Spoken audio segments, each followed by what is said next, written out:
Hello, beloveds. This is Sophia Mona Lisa of the Roseville Mystery School and the Golden Race Center. And today is Sunday, July 21st, which happens to be Guru Purnima. And coincidentally, it coincides with our full moon in Capricorn. And that full moon in Capricorn is happening at 29 degrees of Capricorn, the mastery point of all astrological signs. So we'll get into that in just a minute, or later on, I should say. But let's first talk about Guru Purnima and why it's so significant. So I'm sure by now you've heard me mention in several of my other previous video journals that my own personal guru is Satya Sai Baba. That's who you see here in this first picture. And you may have your own personal guru. And if you don't have a personal guru, that's okay, because we all have our own inner guru, right? Our divine self that is anchored here near our heart chakra. And so you can celebrate Guru Purnima around your inner guru just as much as you can celebrate Guru Purnima around your external guru. So let's find out what Guru Purnima is all about. So it is a religious holiday for those of some of the Asian religions like Hinduism, etc. But it's really a spiritual celebration because it is a time for those that are what we call the seeker, right? The student, the Chela, to express the deep respect and gratitude that they have to their guru, because the guru is acting as a guiding light and a knowledge giver for them on their spiritual path towards self-mastery. Of course, the word guru is a Sanskrit word, and it translates into dispeller of darkness.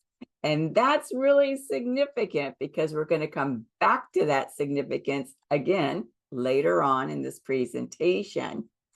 But this phrase, dispeller of darkness, really highlights the role of the guru and the guru-disciple master-student relationship.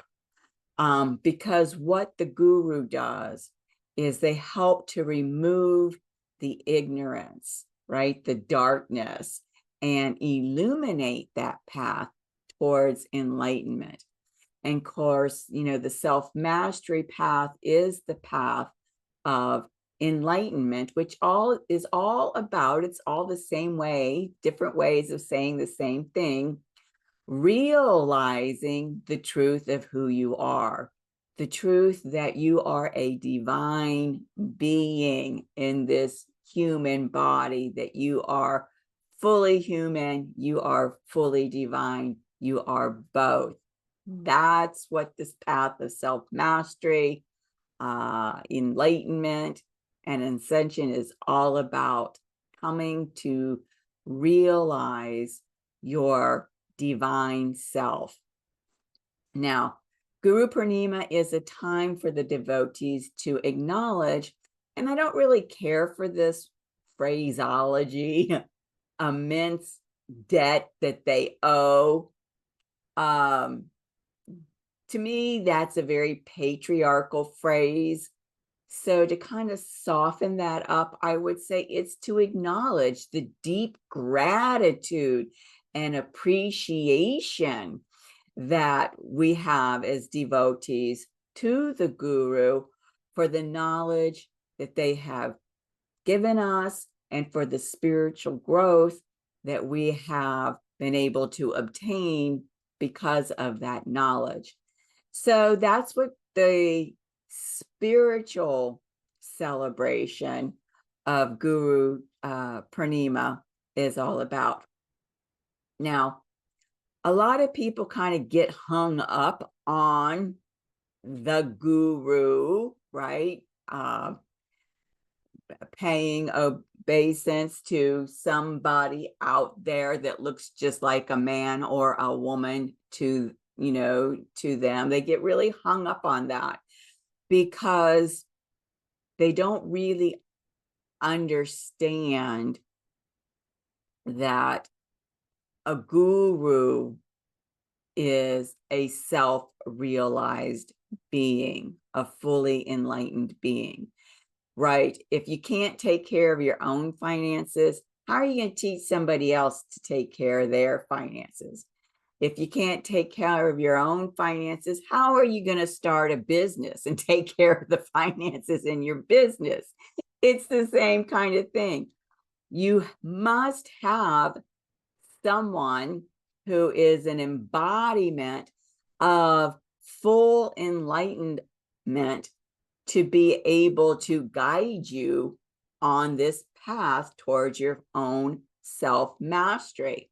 Just any, Joe, Dick, or Harry that puts out a shingle guru is not gonna cut it.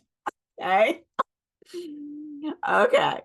So the reason why it's so significant to have a legitimate, true guru is these reasons. The guru helps to take you from the form, right, the manifest world, to the formless, right, your eternal self that is spirit. It helps to take your attention from this outer world where the egoic mind is caught up in all of the things that are going on out there, to bring your awareness to the inner world where your divine self resides. And in terms of spiritual knowledge, it takes you from the exoteric, right? This is what everybody believes about this scripture, or this is what everybody believes about this, iconic religious symbol, to the esoteric, the hidden meanings, the deeper meanings, right? Everybody knows that Yeshua spoke in parables. He taught in parables. And for many, many people, they sound like really nice stories, but they're not stories. They have deeper hidden meanings. So the story or the parable is the exoteric, and the deep meaning, the deep hidden truths that the parables are sharing is the esoteric meaning. So this is what the guru helps us to do.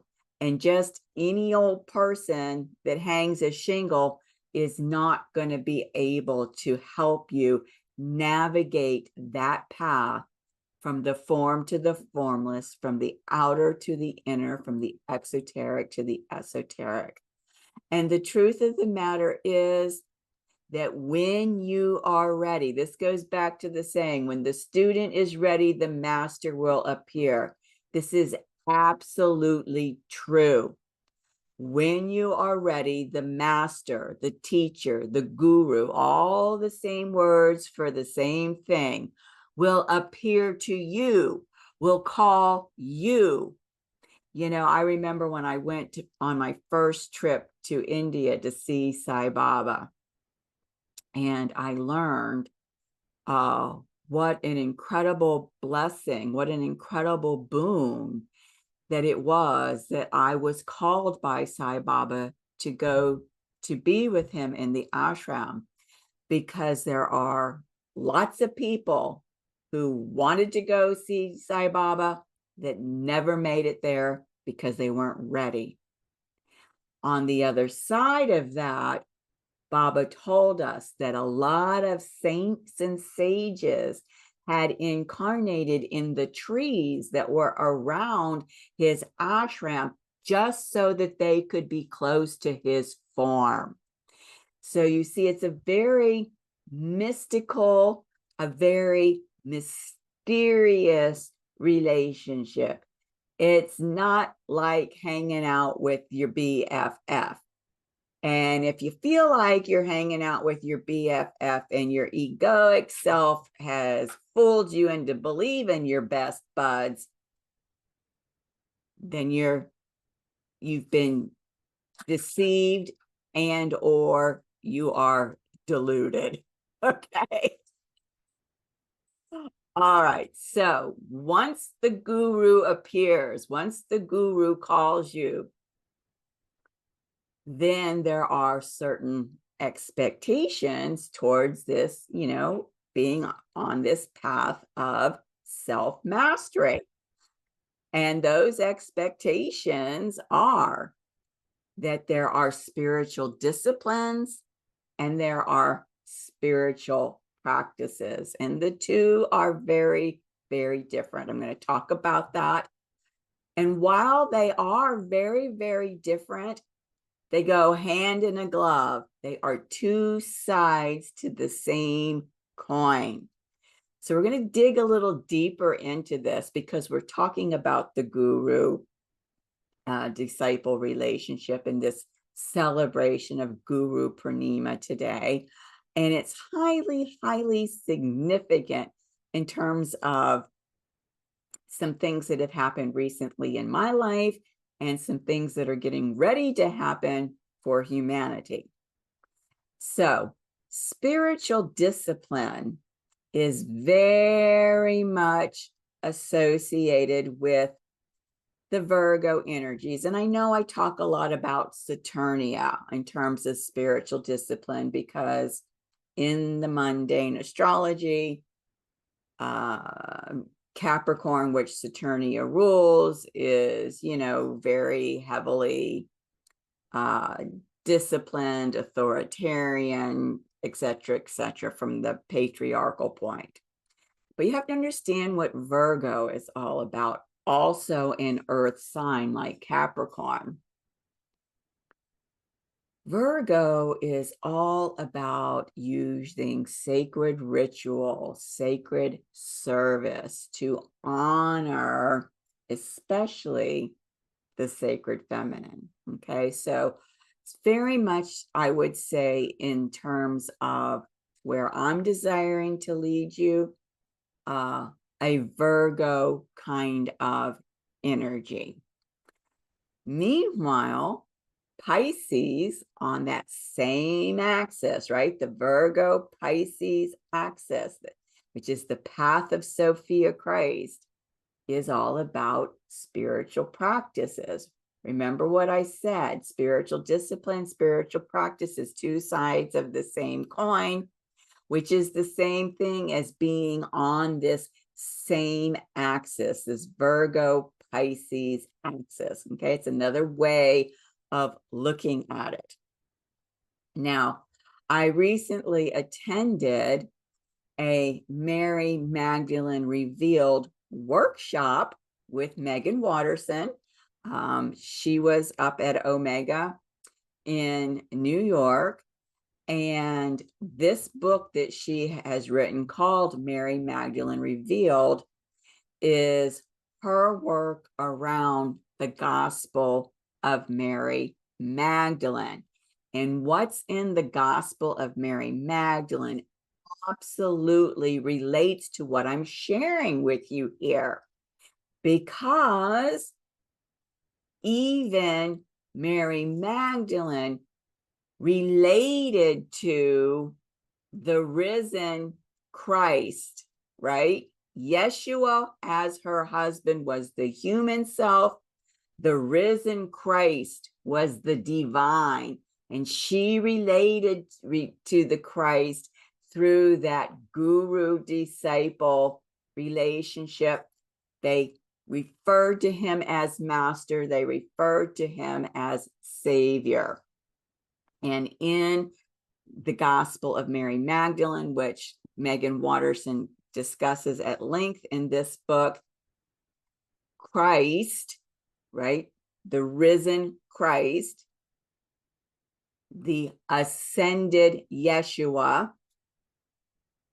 is giving her great spiritual truths about the ascension process that he did not share when he was on the earth in his human form. So I did a whole video around my experience with this workshop. If you haven't seen it yet, I will put a link in the description box below and a link at the end for you to be able to see it. But some really crucial things that were shared during that workshop that I didn't speak to in this video are pertinent here. And so, we talk about the 7 egoic powers that Christ gives to Mary Magdalene in this gospel. And one of the powers has to do with forgetfulness, because there is this tendency for the egoic self to forget that it is divine. And there is this tendency for this egoic self to not be able to hold the and space, right? You are either human or you are divine. And of course, that belief system was set up through the scriptures that were weeded out at the Council of Nicaea, because they were trying to make sure that they cornered the market on divinity by putting in scriptures that only showed Yeshua as the divine Christ and not as the human being. And so this power of forgetfulness, that not realizing that we are fully human and fully divine, brings us right back to this Virgo-Pisces axis, right? Virgo is an earth element, manifested self, fully human, Virgo. Pisces is that unlimited realm of source, fully divine, the path of Sophia-Christ, Virgo-Pisces, okay? This is important, and it very much kind of aligns with the frequencies of the inconjunct aspect that you will from time to time hear me speak to, where I talk about in the shadow, you can either be this or you can be that. That's the tension of the inconjunct. And the opportunity on the illuminated side is how much space can you create within you to hold it all. And this goes back into alchemy. And so to have the and, I am fully human and I am fully divine. And this is very much spoken to in the Gospel of Mary Magdalene. And one of the things that Megan Watterson said about this paradox, so to speak, is that humanity has lost the power to hold the mystery, right? What did I say with the inconjunct? It's either this or it's that. And to get to the and, you have to create the space. You have to expand yourself so that you can hold, you can contain all of it, this and that. And it really ties back to this quote from her around this idea that humans have lost the power to hold the mystery. And of course, the mystery is related to our divine selves. The divine self is incomprehensible. It is eternal, right? It is omnipresent. It is omniscient. It is omnipotent. It is a mystery. And the egoic mind is never going to figure it out. And as soon as it thinks it has figured it out, then it's caught itself in a paper bag again. Okay. So we've got this axis, Virgo and Pisces, fully human, fully divine, Sophia-Christ, right? How do we create the space to hold the mystery? We have to surrender and accept. And I know that a lot of people have said surrender, and a lot of people have said accept. And that doesn't mean jack. It just doesn't mean jack to the egoic mind. What am I supposed to do? But we're going to talk about that a little bit later on. So let's go back to this idea of spiritual discipline, right? Related to the Virgo frequencies, and spiritual practices related to the Pisces frequencies, because we really need to know what they are and what they aren't. All right. Because it's important in terms of how do we surrender and accept to create the space to hold the mystery. All right. Okay. Here we go. With a spiritual discipline, the whole purpose of a spiritual discipline, okay? It's not to crack the whip. Boom. You got to be there at 8 o'clock. You got to check out at 5 o'clock. And if you're, you get a 30-minute lunch. And if you're late, you get docked. And if your lunch is too long, you get docked, right? That's cracking the whip. Boom, boom, boom. That's what a lot of people think is discipline. Got to keep them in line. But that's not what we're talking about here. Okay. That's why it's not Capricorn energies, because that is the shadow side of Capricorn.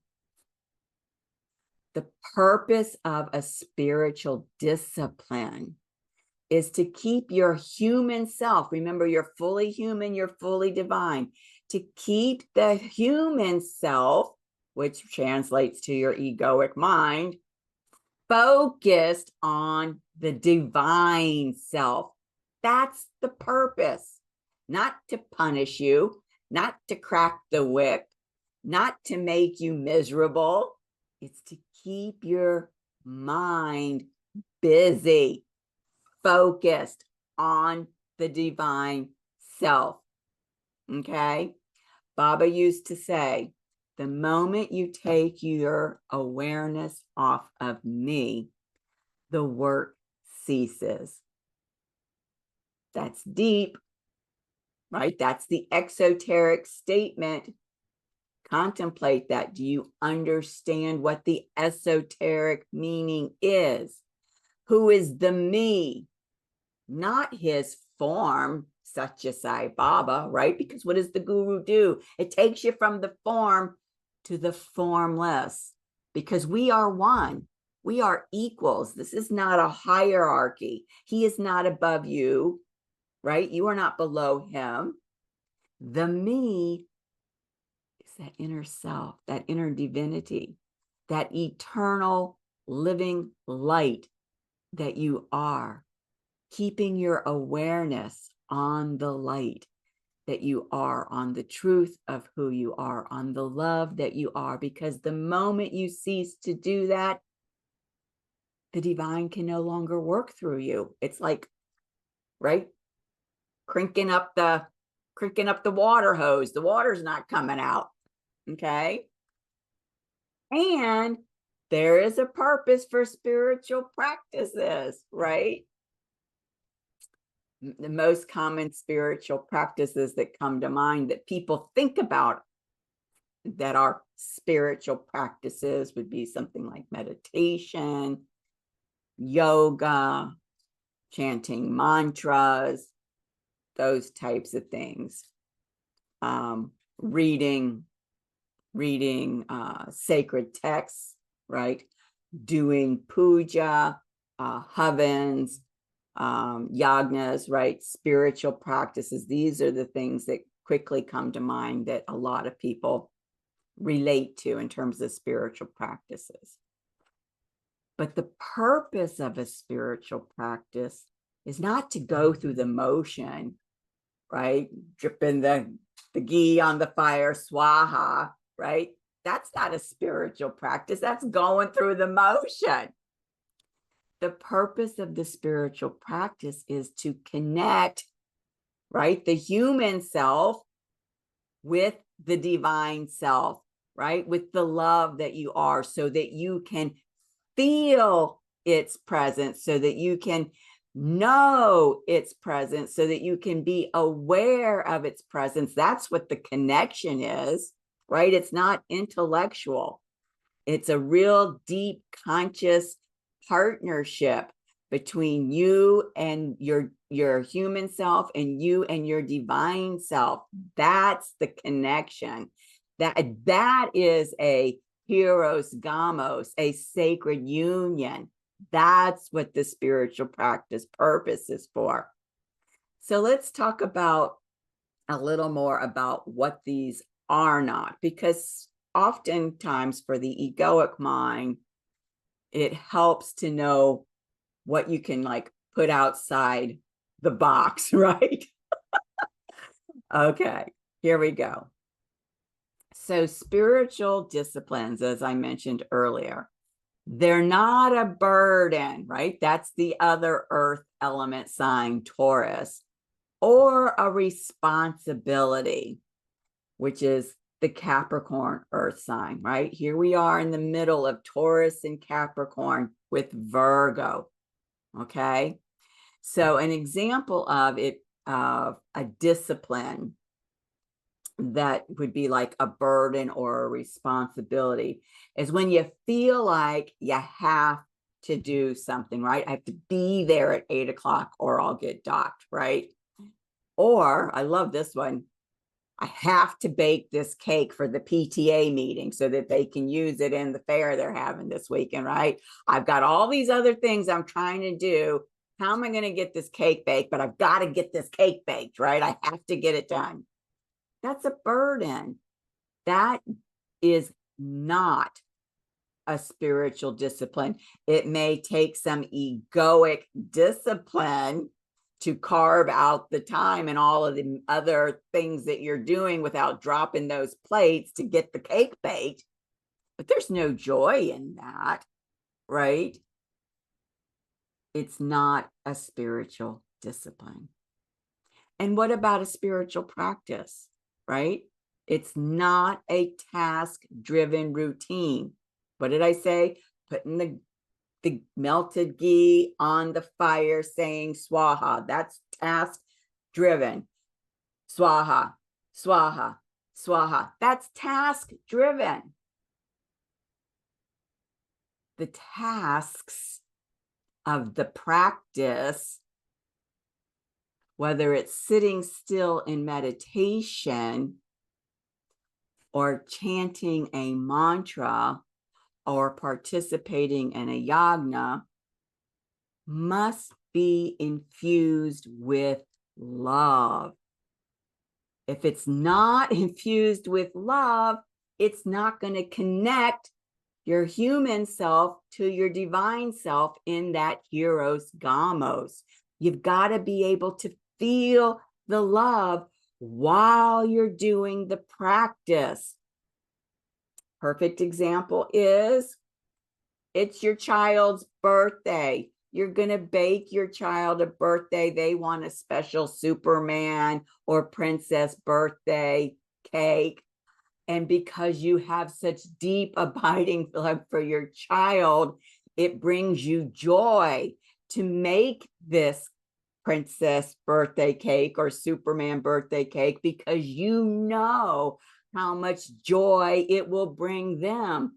That is a love-infused task. That is a spiritual practice.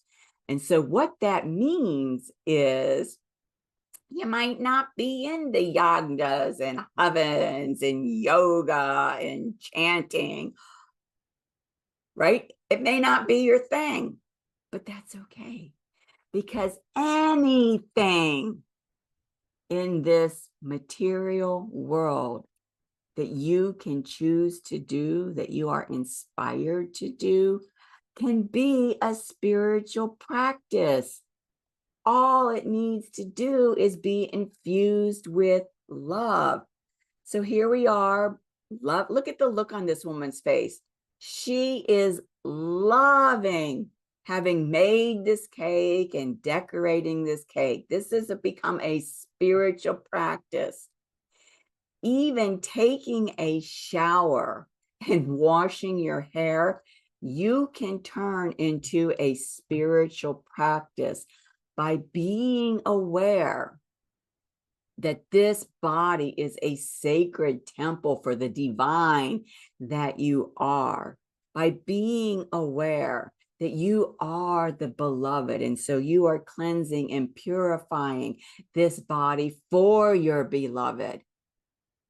Simple, everyday task is now made into a spiritual practice because you've infused it with that love for the divine that you are. Same with gardening, same with anything, right? You could be out there in the heat, sweating your guts out, gardening, cussing the whole time. Oh, wish I could just get this over with so I could get inside and cool down. That's not a spiritual practice.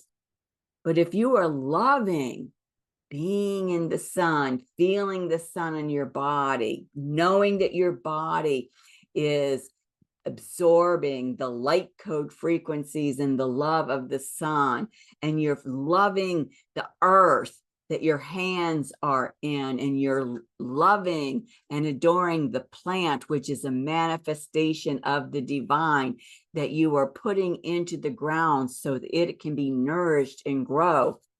That is a spiritual practice. And so these are kind of two buzzwords that you hear a lot, and oftentimes together, right? Mindful meditation. Mindfulness walking. Yes. If you mindfully walk where you are aware that your foot is touching the ground with each step, and you infuse those steps with love, that can be a very powerful mindful meditation and spiritual practice. But if you're taking a walk and the dog is pulling you on the lead and they're stopping every 5 minutes to sniff and you're getting aggravated, that's not a spiritual practice. Now, why is spiritual discipline and spiritual practice important? Because remember what Megan Watterson said, humanity has forgotten how to hold the power of the mystery. And what the spiritual practices and spiritual disciplines, which are two sides of the same coin, do for you is they create the space within you, the space to hold the mystery. And by working with a guru,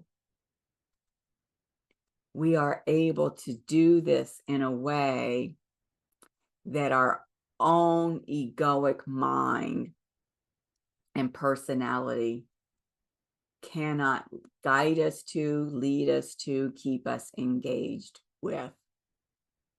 This is one of the powerful things about the guru. And you don't have to go to India to sit at the feet of the guru, because you know that you and the guru are one right here. And so the guru is guiding you, inspiring you, speaking to you, bringing about all of these external circumstances for you to navigate as a part of the spiritual discipline and spiritual practice that the guru knows is exactly what you need to get you from here to here. Okay. So, spiritual practice, spiritual discipline, creating the space within you to hold the mystery that is the divine, unconditional love that is so mysterious we can't even fathom. Maybe we get a glimpse, we think it's the tail of the elephant, but it's not the whole elephant. Okay. So let's go back over here to the Gospel of Mary Magdalene. And as I mentioned in my video, Mary Magdalene Revealed, this is the version of the Gospel of Mary that I have, the one written by Karen King. This one and another version as well are two versions that Megan refers to in her book, Mary Magdalene Revealed. But this is the big thing, like right off the get-go. What does Christ do? He gives Mary Magdalene the 7 egoic powers. Now, what's spectacular about these 7 egoic powers, from my perspective, is I received that they are very, very aligned with the 7 steps of alchemy. And I'm going to show you that in just a minute. Hold on a second. Okay, Dolce was tearing something up. Now, Megan said at the workshop, the 7 egoic powers provide us with the material, think Virgo frequencies, right? Virgo as an earth sign, for our liberation. And I guess I could have put parenthetically after liberation, Pisces.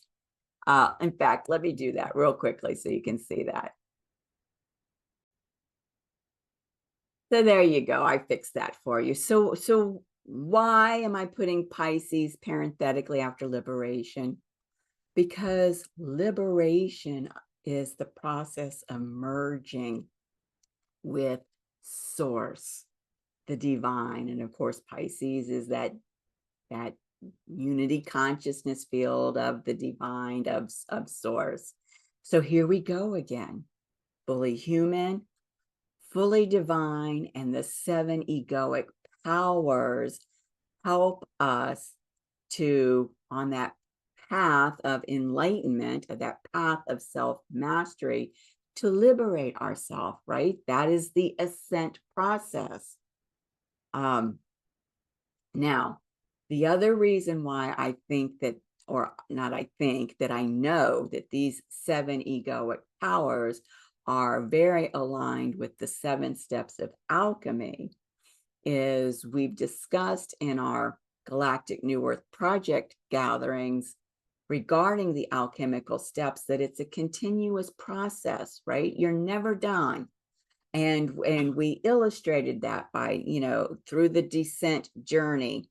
The crown chakra started at calcination, the first step of alchemy. And then the next month, the third eye was at the first step, calcination, but the crown was at the second step. Okay. And meanwhile, as we continued the descent process, we have 2, 3, 4, 5, 6, 7, 8 different cycles of the 7 steps going simultaneously, each one at a different step. And this is what happens with the 7 egoic powers. You're never done.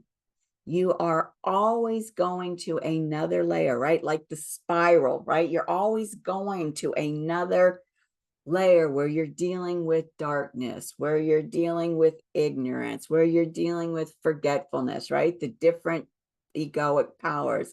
They work very much like the alchemical steps. So bringing us back to that Virgo-Pisces axis. And why do I keep harping on the Virgo-Pisces axis? because, beloveds, in September, which is 2 months away, the eclipse season, the whole brand new eclipse season on the Virgo-Pisces axis of the Path of Sophia-Christ is getting initiated. This is huge, absolutely huge. And so working with the 7 egoic powers, the way that we work with alchemy, the way that you work with spiritual discipline and spiritual practices, all of it ties together because all of them are ways to create the inner space for the and. I am human and I am divine. And now I've got the space to hold the mystery, right? The mystery that is anchored right here near your 3D heart chakra. And we call that the inner cave of initiation, the inner sacred temple, which leads you to the Holy of Holies, the Christ heart, where your divine self resides, your inner Christus Sophia or Sophia Christ, however you want to call it, resides. All right. Now, speaking of egoic powers, how does this tie into this whole guru-disciple relationship and celebrating Guru Purnima today? Because, beloveds, the very first power is darkness. What does guru mean in Sanskrit? Dispeller of darkness.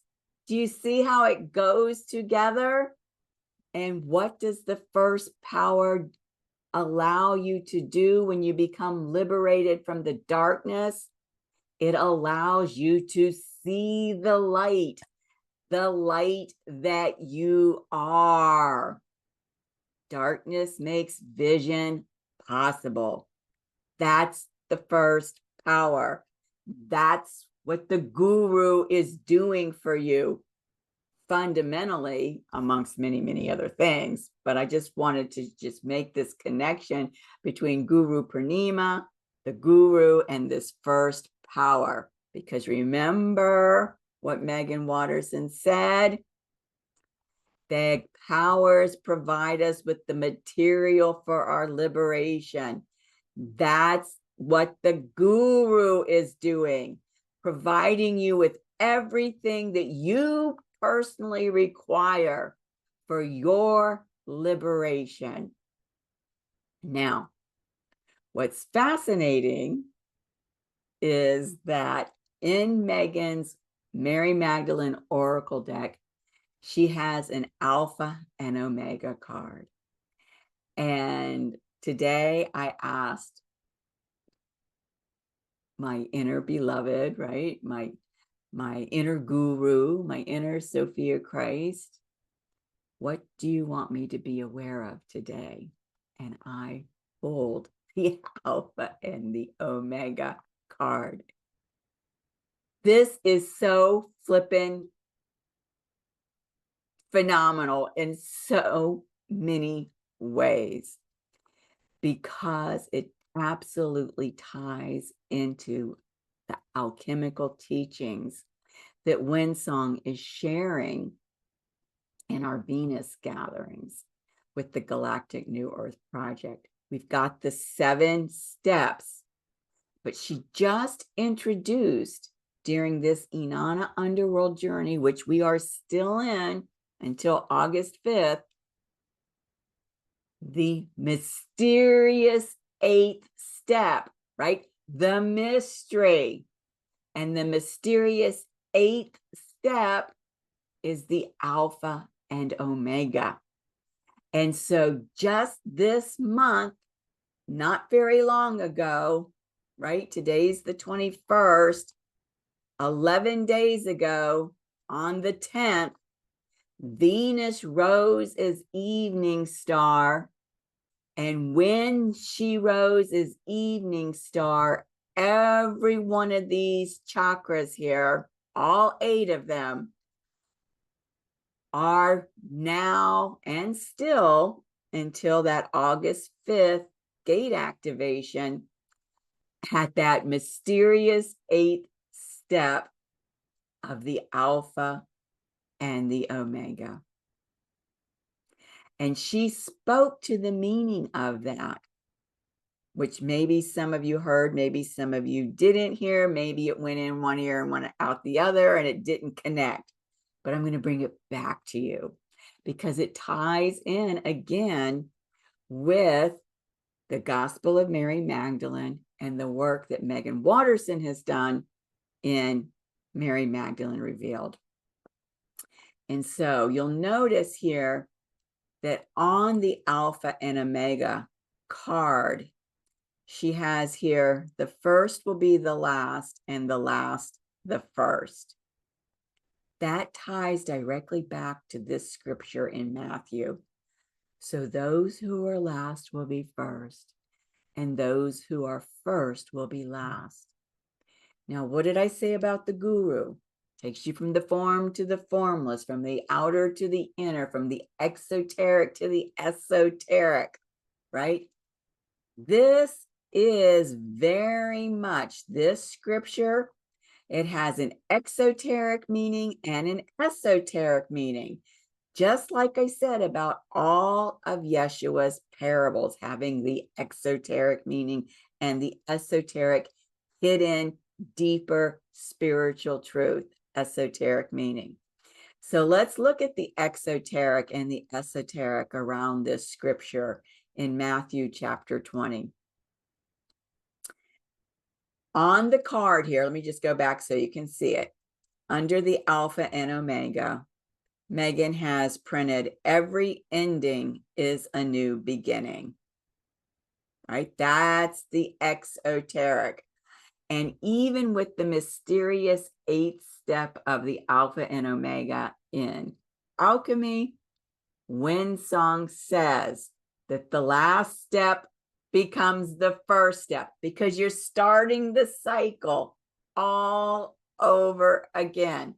You've got the 7 powers, then you have the Alpha and the Omega, and now you're starting again. Every ending is a new beginning to create more and more purification, more and more transformation, more and more space to hold the mystery. Okay?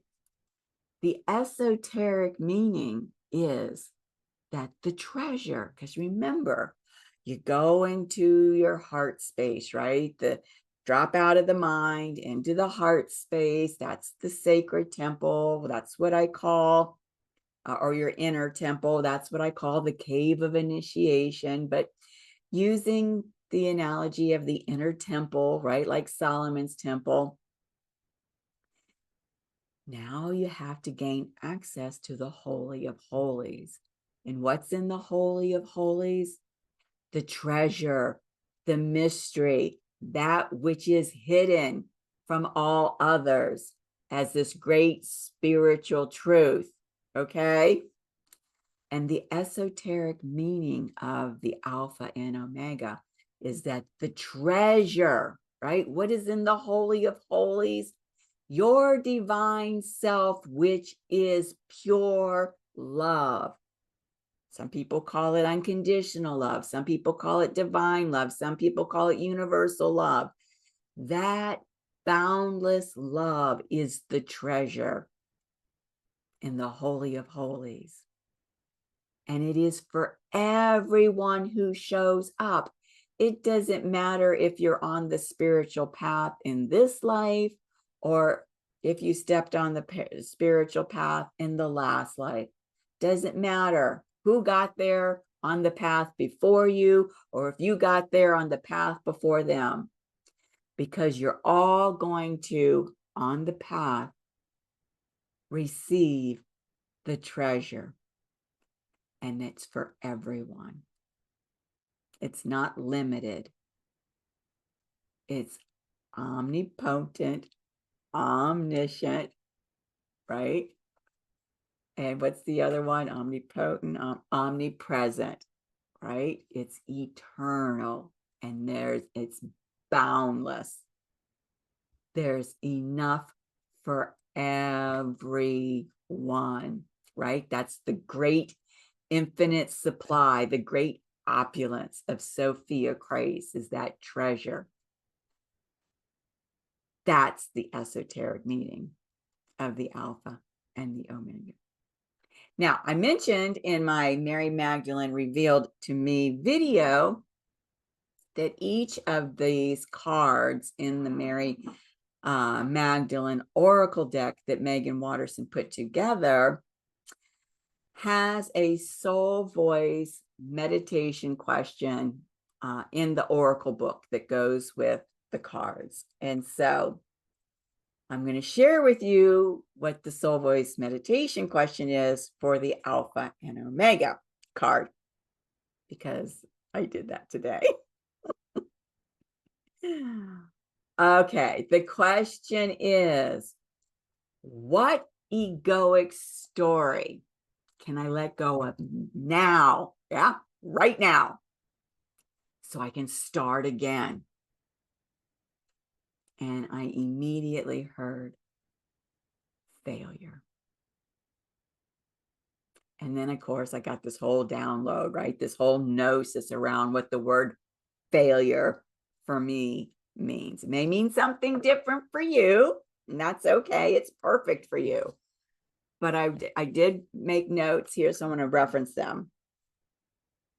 So what I was shown is that in terms of failure and how I feel like I have failed, that it ties back to feeling like as a devotee, right, that I have somehow missed the mark.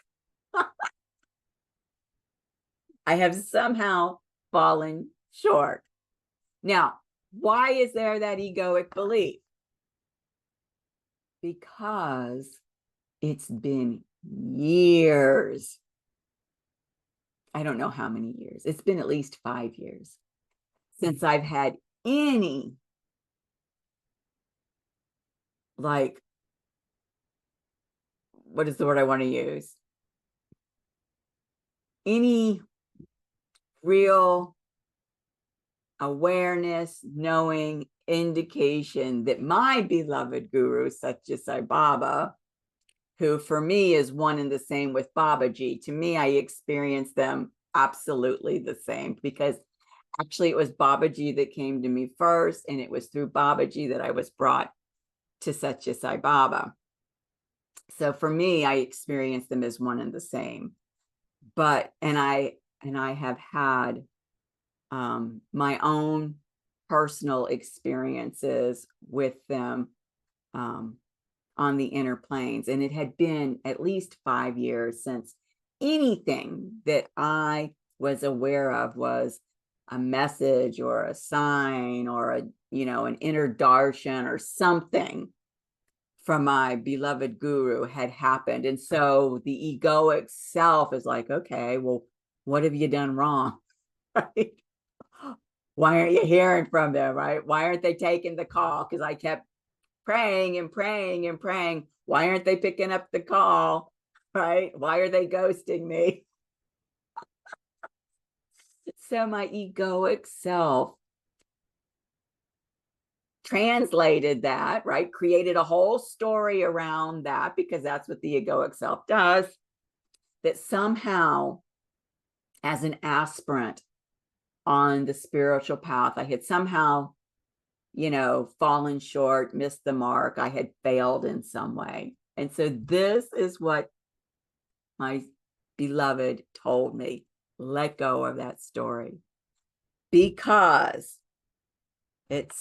my beloved said to me that I am exactly where I am meant to be, and that I need to make peace with that I am exactly where I am meant to be, so that I can begin again, right? You know what they say, what do toddlers do when they're learning how to walk and they fall down, right?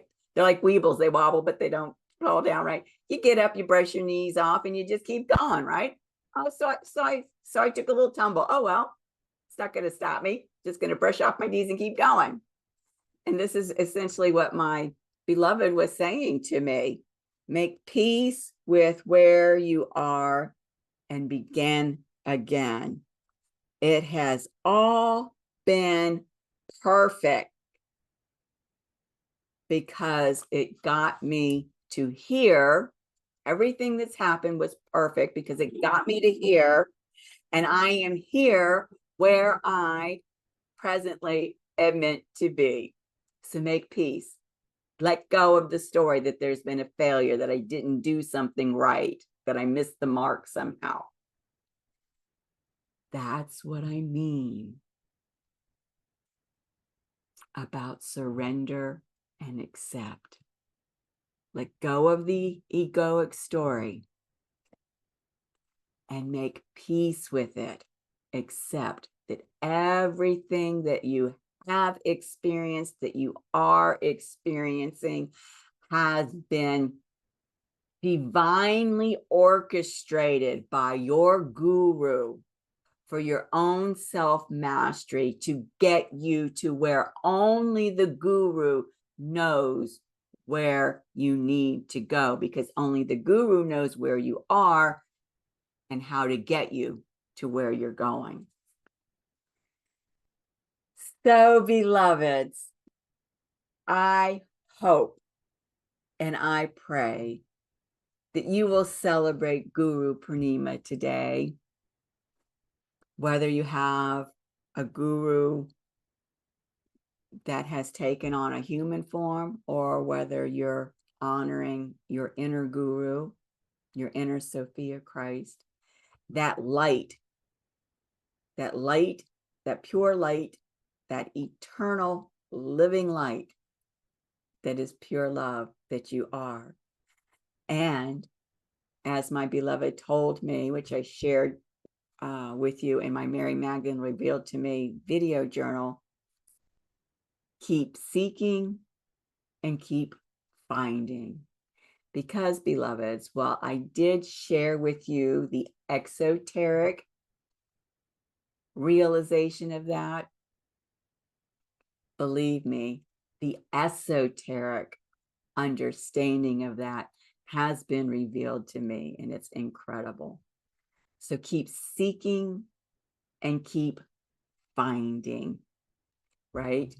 The human, allow yourself to be fully human, allow yourself to be fully divine, allow them to come into Hieros Gamos through your spiritual disciplines and your spiritual practices. Now, very quickly, I want to show you the chart for today's full moon in Capricorn. And this is especially meaningful to me because, as I said, that full moon is at 29 degrees of Capricorn. Full moon, the sun and the moon are across the sky from each other. Why is this significant to me personally? What do I always say? You need to take these aspects and overlay them on your own natal and solar return charts to see what's being activated. The sun here is right on my natal north node at 29 Cancer. The moon here is right on my solar Pluto, 29 Cancer. This is a huge activation, and look at the aspect in the sky. Some people call it the seesaw. Some people call it the hourglass. If you're engaging with it from the perspective of the seesaw, I've used this analogy very often with describing the frequencies of the opposition, which you will notice in this aspect there are two of. You've got the sun and the star that is informing this event, Procyon, standing across the sky from whom? The cosmic Christ, the divine mother, and Pluto still in Aquarius. So we know that this is going to be hugely alchemical, hugely transformative, right? So what do I say about the opposition?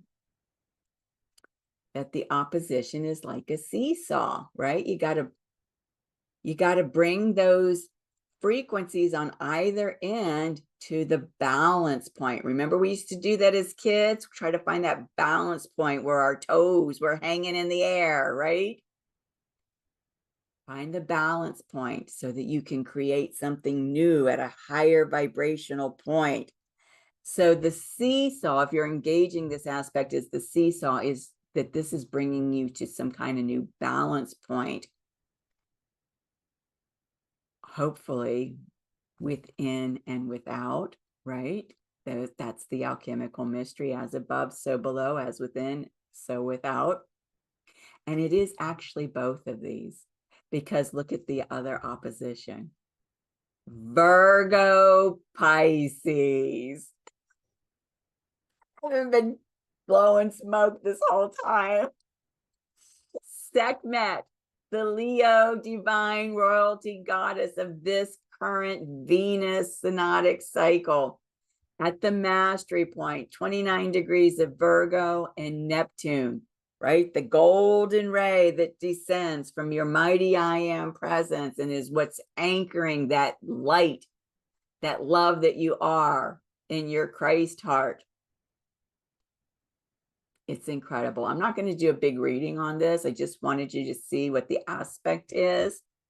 If you're looking at it from the hourglass perspective, the way that I perceive that is bringing heaven to earth, right? Bringing the external to the inner, the form of the guru, Satya Sai Baba, or whoever your external guru is, to the inner guru. He is my inner beloved. We are one. Okay. So that's what's happening in the sky today with this full moon in Capricorn. Remember, full moons are all about illumination, right? What field of consciousness is being illuminated within you? The truth that you are fully human and you are fully divine, right? Being able through the darkness to see the light, because that's what the full moon does, right? The moon is dark. All it does is reflect the light of the sun. Okay. All right. If any of this has been meaningful to you and has inspired you in any way to initiate or begin again a relationship with your inner guru, then please check out my Sophia-Christ mentorship program. As I said, it is built around this brand new eclipse season that's starting in September on the Virgo-Pisces Axis. There is a link to my website page for this program in the box below. And I would love for you to come join us in this next level spiritual discipline and spiritual practice to create the space within you to hold the mystery, right? The mystery of unconditional love, which is the treasure that is there for everyone whenever they choose to step up to the plate, right? Think about if you go to one of these big buffets that they have, like whether they're, like Chinese buffets or I'm trying to think of some of the ones that I'm aware of. Can't think of them. They got every meat under the sun: roast beef, prime rib, ham, turkey. They got every vegetable fried and steamed, right? They got every starch, mashed potatoes and gravy, grits with cheese, macaroni and cheese, whatever, every dessert, brownies, cookies, cakes, ice cream with every topping to put on them. But if you go in the restaurant and you sit at the table and you spend the hour there just chatting and you don't go up to the buffet and help yourself. You don't get the treasure. It's on the buffet, right? You got to get up and go to it.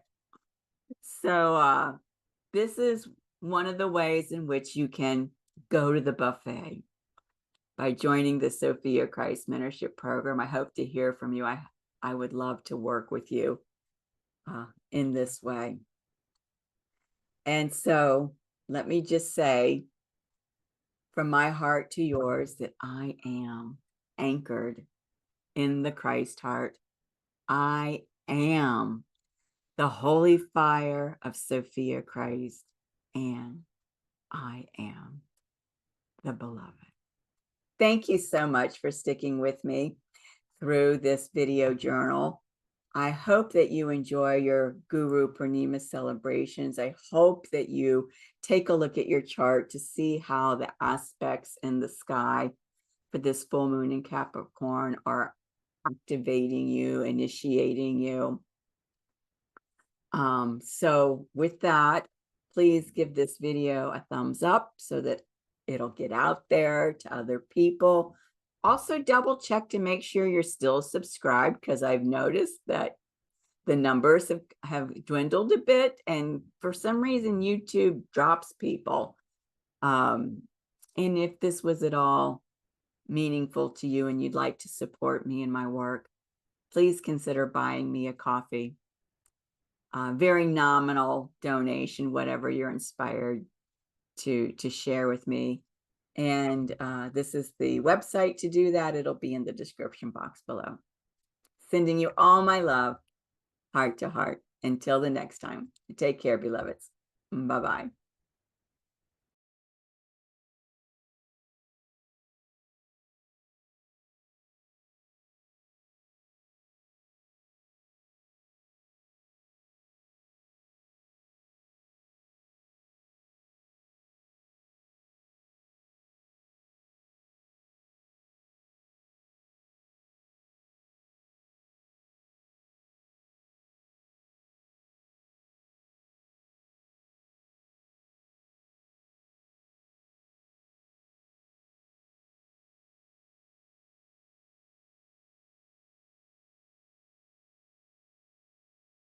You are the face of God. I hold you in my heart. You are a part of me. You are the face of God. You are the face of God. I hold you in my heart. You are a part of me. You are the face of God.